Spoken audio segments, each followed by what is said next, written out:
challenge sa inyo at hindi rin may tatatwa.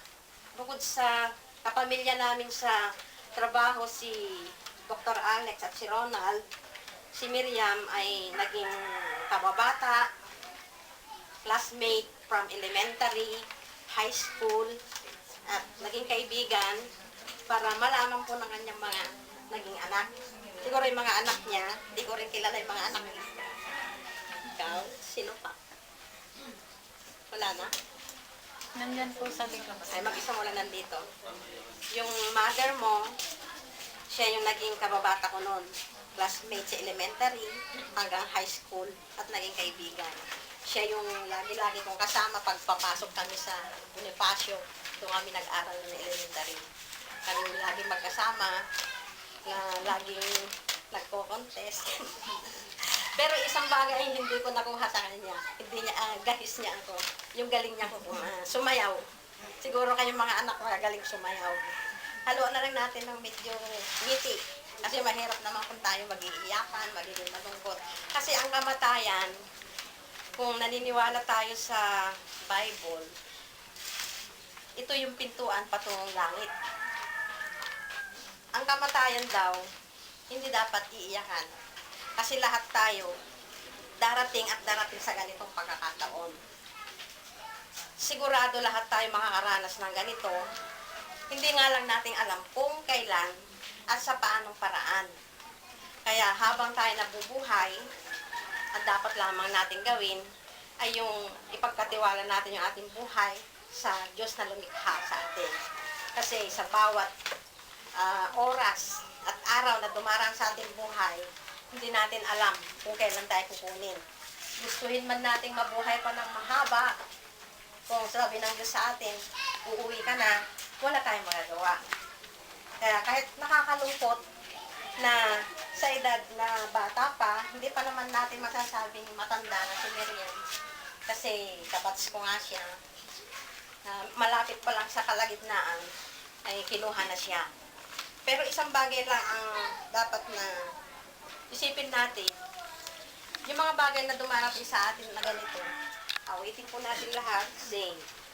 In His time, in His time, He makes all things beautiful. In His time, Lord, please show me every day as you're teaching me your way, that you'll do just what you say in your time, in your time, in your time. You make all things time. Lord, my life to you I bring. May each song I have to sing be to you a living in your time. At ngayon naman tayo dumako sa ating opening prayer. Kung di naman bigyan halaga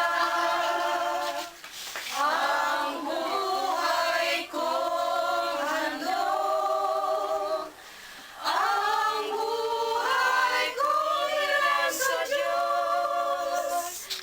Kung di ako nagmamahal, sino ako?